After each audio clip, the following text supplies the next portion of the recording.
This is Boxing Tickets, and we are delighted to be joined once again on Zoom with cool Callum Bradley. How are you? All good, Stephen. How are you? I am fantastic. You had sort of said to me last night when we were planning this interview, you've probably done more interviews than you've done fights, but you know, obviously anybody that's watched our interviews in the past, we've sort of done them since probably what 2020. So at least now we're starting to get you back on a regular, even though you haven't had any fights, we're getting you back regular and getting a chat. But there's obviously a reason behind the chat today, and the smiles is white as a Cheshire cat. Just obviously, it's been announced that you've signed with ProBox. You're obviously Yeah. going to be promoted by ProBox, and you're obviously then going to be managed by Project Boxing and David McGinley Sport. So, what's start to 2025 for you? Yeah, it's brilliant. Couldn't ask for much better, so I can't. It's a great start, great restart to my career. It's the next chapter. Obviously I've already had 5 fights, so I'm raring to go now, and hopefully the plan is to have 5 fights this year, so we'll be very active. And like, I guess, for anybody obviously with an Irish boxing sort of, 2024 sort of seen that for a lot of people knowing obviously who Pro Box were all about, they obviously picked up the first world champion and Angelo Leo. They've obviously been in Ireland. Obviously they've done shows with Common Boxing in Belfast and Waterford. They signed Brandon McCarthy. They signed the two brothers in Wales. So Pro Box seem to be on this side of the world, seem to be now starting to invest in talent, and obviously you're the latest in a long line of hopefully a lot more Irish boxers and maybe could be signing with Pro Box in the future. So, like for you, was it an easy decision to make to sign with Pro Box? Yeah, well, obviously it was the chance to to fight over here and fight in America as well. So that was massive for my career. We sat down with management, sat down with Dave, and we said, at my weight, the chance to go up the rankings quicker. We can fight here in Ireland, we can fight in UK, and we can dip our toes, over in America as well. So I think it was a good decision anyway. Well, I hope so anyway. It's the plan. It's a no brainer sometimes. I guess like you as a fighter, you're in control of your own outcome. Like all you want to be able to do is to be able to box. You don't need to be able to making the decisions. You want somebody else in the background, like David, like Anthony Kroll, obviously, and Don McGuinness, who are part of Project Boxing. You want them to be able to do all the work. So all you need to do is focus on fighting, and if they can work all that out for you, that's getting you back regularly. And like for you 5-0 currently to be 10-0 by the end of 2025, it's like people nearly forget you've been out of the ring for a few years. Exactly. They obviously don't know. Maybe if they forgot about me or something. Obviously I'm 5-0, and by the end of this year I'll be 10-0. At my weight, I'll be knocking on the door for titles. Especially if I go to America too, they'll know me over there. UK fighting on the UK shows, they'll know me there. Especially down bantam, super bantam. Boys are getting title shots at 10, 11, 12 and 0. So we'll not be far away come this time next year. And like just to obviously I guess the recap sort of, you were announced obviously as a project box and David McGinley fighter back in June. Like what sort of happened since, what's been the delay and sort of getting you into the ring sort of since then? Like, I guess when sort of everybody was sort of, even when you posted yourself to say you'd signed, people was going, brilliant, but can't wait, we're going to get fight news for Callum. What's been going on? Actually, the plan was we wanted to get out twice before the end of this year. And then I got my medical stuff done in August time. And then my eyes, sorry, my eyes showed up. I knew my eyesight was bad anyway. Always fought with bad eyesight. So then I had to get the laser eye surgery. So I put me out of the ring for 3 or 4 months there. So, but it's all good now. I'm ready to go for the new year. Fantastic. So you now get 2020 vision again. Like probably that's the worst thing for any of your opponents you've had properly. Previously probably you couldn't see them properly. Now the danger is you can see everything that's going on in the ring. You probably can even see before they're throwing the punch. Your eyesight's that good. Exactly. Like my first 5 fights, I could barely see my opponents. I could just see the outlining of them. I couldn't see their facial expressions, and obviously that'll make a big difference. And then when I was sparring, I always just would have wore contact lenses. And obviously you can't fight with contact lenses, but then you were sparring and you were one contact was coming out, one was staying in, so it was a bit of a torture. But 2020 vision now, should have got it done 5 years ago. It's some job. It's like it seems to be, it seems to be a big thing, nowadays. Obviously, people get that corrective surgery done in their eyes. Like, what big of a difference have you noticed? Obviously, in yourself since then, like probably you don't have to wear a contact lens or anything like that anymore. Like, have you noticed a huge difference in your sight with it? Oh, I definitely. It's like before, it was obviously a torture. You're waking up and you have to get contacts, or you're putting on your glasses, or you're always squinting to see things. Even whenever I was fighting, I was trying to. Obviously, I could hear my fans, but I was, I guess, here trying to see who it was and all, and in the ring, you know. So it's gonna make a huge difference. Like, it's the best thing I ever done. And like obviously just to recap, because obviously we done it obviously the last time out, you're obviously going to be trained obviously with Walsh as well. So I guess the thing for you now, I know that you've been sneakily getting to Belfast so that you can't find me, so that I can't find you. You've sort of been coming in and out. I'm guessing you just can't wait to get some fight views now, so you can sort of get into the nitty gritty part of camp to obviously to prepare for obviously your next fight back. Exactly. Well, I always stay fit anyway. I've always been up and down at the day, and I've the gym at the house here, and like I'm always training. I'm always in shape. So it's just about getting that fight date and ramping up the training then. So it is. And is there any idea of obviously? I guess I don't want you getting into any bother with anything, but like, is there any idea of you saying you're going to have 5 fights this year? I'm guessing probably, hopefully, you're going to have some fight news dropping very very soon. Yeah, yeah. Well, there's nothing set in stone at the minute, but we're hoping to be out the end of February, start of March. So it'll not be far away now. It'll go in quick. Does it? Is it? I guess it's like 2.0 version of obviously of Callum Bradley. Like, do you feel like a sort of nerves? Do you feel like it? Do you feel like it's a debut for you all over again because you've been out of the ring for so long? Like these 5 4 rounders you've sort of had, like, do you nearly sort of have to forget them? Because like, I'm guessing you're probably going to come back at the 4 round stage for the first one and then sort of start to build up. Yeah. Well. Yeah. No. Like now, I probably don't feel like it's gonna be like my debut. You know what I mean? But on the night, I'll probably be nervous. You know, it's all new again because it's been 3.5 years now. It's a long time.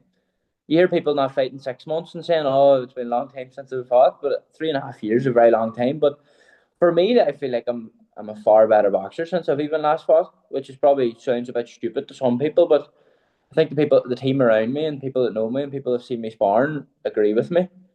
I've uh, I've got far better, so and a fitter too. I've grown into a man. I've got stronger. So my plan, I could go straight into 6 rounds for the first one back.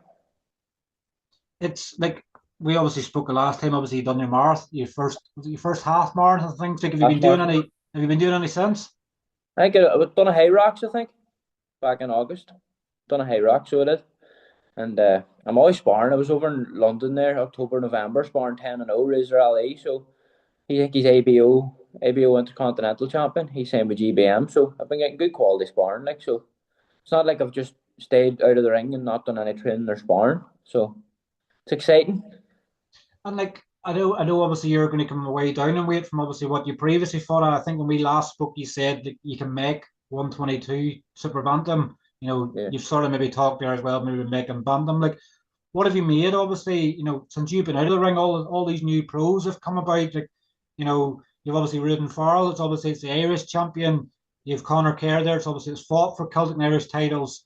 You've Matty Boreland, obviously first on the scene in June, 4-0. Paul Loonam, Myles Casey, yourself and stuff to get into the mix there as well. Like, what have you thought of super bantamweights? Like, because previously you fought, I don't think there was very many, if any, 122 fighters. Like, you sort of looking at yourself now and sort of going, like, who are all these guys? I know. I will obviously I know a lot of the lads from the amateur game. Like Paul Lumen, them boys were a few years younger than me. Matty Boreland, I think he was a year older than me. No, fair play to them. All them lads are in their own journey. They want to make something with their career and with their life. So all the best of them. You know what I mean? If we end up meeting, then we meet.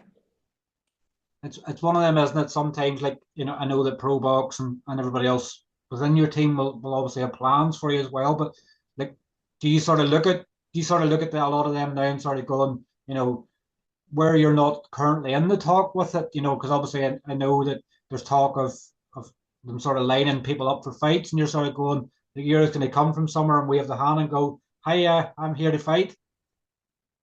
Well, I don't think they'll be in too much of a rush to call my name, if you know what I mean. I think they know I'm in the background anyway, because I'm up sparring these lads like Rudy Farrell and all them boys. So I think they know that they know I'm coming. But the end of the day, they're on their own journey. And all the best to them. They're fighting for their Irish and Celtic titles. But for me, I'm on my own journey, my own career, and the plan for us is just to get back active this year. 5 fights. By the end of this year, 10-0. I'll probably have overtook most of them lads by the end of this year, if you know what I mean. The And types of likes of fighting in America and the UK, I'll probably be high up in the British rankings. do you think your 5 fights have all been based in Belfast? Like, potentially your next fight could be out of Belfast. You could sort of go like, why are we not taking this road? To go to Belfast for a fight. Like, does it excite you the fact that maybe fighting in, because I know obviously Pro Box do their cards in Florida and Plant City. Like, they've worked with Frank Warren, they've worked with Matchroom. They've been working with everybody as well. Like, do you have to sort of pinch yourself at some of these moments, like potentially venues that you could fight at this year? Like, there's nothing to stop you, say, for instance, a fight in Madison Square Garden. If they do a deal with someone and get you on one of them cards. Exactly. You know what I mean? That's the promotion that I've signed with. They're in there with all the top promoters, and they work with them all. So that's great. I could be fighting anywhere this year, which is massive. Like, you know what I mean? I guess the biggest dream probably, I know we spoke before, obviously yourself and Tiernan obviously fighting on the one card. Like, could you start to dream yet of obviously potentially the two fighting on the same card in Omagh? We've always talked about it. So we have. There's obviously a Gaelic football pitch, Tyrone JA. We've always talked about fighting there outdoors, which would be massive. But I think there's a lot of jurisdictions and rules between for fighting where to be hold. So we're not too sure if one can be hold. I think the closest one might have been Magherafelt. I think Eddie Hearn, Barry Hearn had one in Magherafelt with Paul McCluskey. I think that was the closest one. Yeah. And then there'd be a few in Letterkenny, but that's over the border. So it would be great though if the rules changed. And we got one here, it'd be class. I think it's within an hour of driving, obviously it's because of the head unit and things like that. But I think there is things around it. I remember a couple of years ago they were looking to do one in Derry, and obviously they were having to sort out like an air ambulance, and they need to have two. They have to have one. They have to have two sort of, so one has to leave, the other one's in standby. So I think it can be done, because if you're flying from Omagh to Belfast, it's not going to take an hour.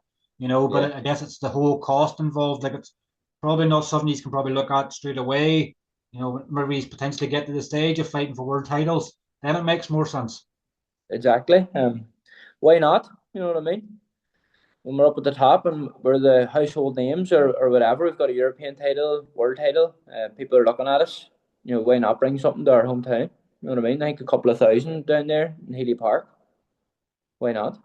He's would sell out in no time down there. Exactly, it'd be massive, be class. And Dream. like, where you sort of say, of obviously the plans for this year, obviously getting to 10-0, like, does that get you to the stage of fighting for titles in some way, or would you like to fight for a title before the end of 2025? I guess it's sort of until you get back in the ring and sort of you punch someone or someone punches you competitively the first time, you probably won't know where you're sort of at. Like, it's probably all well and good saying you're sparring and this, that, and the other, but until you get in competitively to fight, you probably don't know in your own head as to where you're going to be at this year. Exactly, you're spot on. Sparring's completely different from fighting. You know what I mean? No head guards, smaller gloves. Um, so yeah, let's see. It's an exciting journey. I'm just gonna enjoy it. You know what I mean? And let's see where the end of the year brings us. It's gonna be the plan is to be 10-0 anyway. You'll build up the rounds. For me, it's about building up the rounds. I done 5 4 rounders, which I probably should have been doing sixes by the end of 2 or 3 fights. So hopefully go straight into 6 rounds, maybe two or three 6 rounders, and then hopefully be 8 or 10 rounds by the end of this year. And there's a bit, obviously going to be more of a potential in knockouts as well. I know you've been sitting down more in your punches as well. Like, are you looking forward to, I guess in some ways that'd probably be the perfect way to announce yourself back onto the scene by knocking somebody out. Like, you're now sitting down, you're older, you're more mature as a person. Like, is that something that sort of, is that one of the goals you sort of have, is to just blow somebody out of there? Exactly. Obviously, for my first 5 fights, I was coming off obviously the amateur scene, so it was still had a very amateur style. I was young, like I was only 19, whereas I'm 25 now. So obviously got a bit of man strength about me now. Obviously coming down in weight as well. I'm doing a lot more strength and conditioning, so that's what exciting. I think that's what's going to get people's eyes back to watching me fight too. They're going to think, right, is this boy worse or is he better? You know what I mean? So it's going to get eyes on me fighting, and I'm very excited. We've seen it with obviously Tiernan. Obviously, I remember obviously it was it the guy Orban he fought in Galway. Galway, who sort of at that stage was a sort of prospect level as well. And Tiernan sort of hit him a punch, and the next thing just like boom, it's like somebody just wiped his legs out. And I think at that stage, then he knew I'm getting outclassed here, and I think Yeah. that's sort of set a trend for him since where he's sort of went on the road afterwards. But like obviously, you and Tiernan maybe would be probably similar in some ways of the fact that these are both extremely talented. But for you and your side, people haven't seen that power yet. So if somebody's probably looking at your record and fighting you and going, that's okay, I'll be going to this and this guy, no problem. Once they feel that power, it's all going to change. Exactly. It's gonna be a big difference. You know what I mean? Them few years, them 3 years, I wasn't out of the ring for nothing. I didn't just sit in my ass and do nothing. I was doing a lot of strength, practicing sitting down on my shots, even just studying a lot of boxing. You know what I mean? I watch a lot of boxing. Um, Picking a few fighters, taking some of their stuff, adding to my own game. So, but it's exciting. I'm sure you're talking about it already. You're excited to see my next fight, see how strong I'm gonna be. So it's good. I've already known of your talents, and obviously I've spoke to you many times about it as well, and how talented you are. Like the one thing you were probably missing was the power, and if that power comes there, like there's nothing to stop you in this journey. Especially like, back then, I was fighting like super feller. I was a wee bit pudgy and stuff. Still had a bit of baby fat. I'm gonna be coming down. I'm gonna be ripped, super bantamweight. Man strength's gonna be there. It's gonna be exciting. You know what I mean? And obviously, I guess you have to start this journey again now and building yourself up. Obviously, trying to get sponsors and stuff like that involved. Like 3 years, a long time out of the ring. Probably some of the sponsors you maybe had before, maybe they may not be in business anymore. So, like, obviously, you're well supported. Obviously, in Oma as well. Like, have you started to branch out and get sponsorship yet? Nothing yet until this obviously announced the fight. But I'm sure some of the companies will come back on board. You know what I mean? You've got a great people around here, great locals in Oma, and obviously Strabane and surrounding areas as well. So, and obviously I've got my own wee business going, which has kept me going, the boxing training, the coaching. So at home here, so that's what's kept me going the last few years as well. So it's booming. I've got a good wee community there in the gym. A few boys that own businesses or whatever. I'm sure will jump on board, and obviously they'll come to my fights as well. You know what I mean? So it's great. It'll be different for you, obviously, because I know you've been there supporting, obviously, Tiernan a lot of his fights. Like, a different life from you being ringside at fights to actually being in the ring again. So that's probably the one thing that's exciting you the most is getting back in there again, getting them gloves on, and going to work yourself. I know it's all new since I was 8 years old. So I just the fire's in my belly, and I just can't wait to get back in again and just get the ball rolling because I know how good I can be. Like if I'm not deluded. If I wasn't good enough, I wouldn't be doing this game. There's no reason why I couldn't do the coaching full time and make good wage and push on at that day or create my own club or whatever. But I know how good I am, and I don't want to waste my talent. And I know I can go to the top. I've seen me sparring top lads. Sparring 10-0 fellas. They've got titles, and this is me not even being active, and I'm doing well against them. You know what I mean? So it's going to be exciting once I get active. Definitely. Well, look, obviously, I wanted to keep it short and sort of sweet for you. Obviously, it's great. I know when we spoke the last time, I was obviously saying it's great to have you back. It's great to obviously have you, obviously, not only coming back to the ring, obviously, you've signed your deal with obviously Pro Box, you obviously we manage with Project Box and deal with McGinley Sport. We're looking forward as ever, obviously. Hopefully, you'll give me a wee heads up before the news drops. But we really can't wait to see you back in action, Colin. No bother. Also on that, I would like to thank my management team. Project Boxing and Dave McGinley for getting everything sorted out. With Pro Box, and obviously we had a few other offers or whatever, but Pro Box seemed like the best option. So like Dom and Dave are brilliant behind the scenes. So they're top men, and it's a great management team. Great, I've gathered a great team together. It took me 3 years, and I feel like I've picked the right team. So I'd like to thank them lads. So we're ready to go for 2025. Definitely. Well, listen, thanks very much for your time, and I'm sure we'll catch up with you very soon. You too. Thanks very much. Cheers, Colin. Thank Take you. care. Good luck. Thanks. Bye bye. Bye bye. Bye.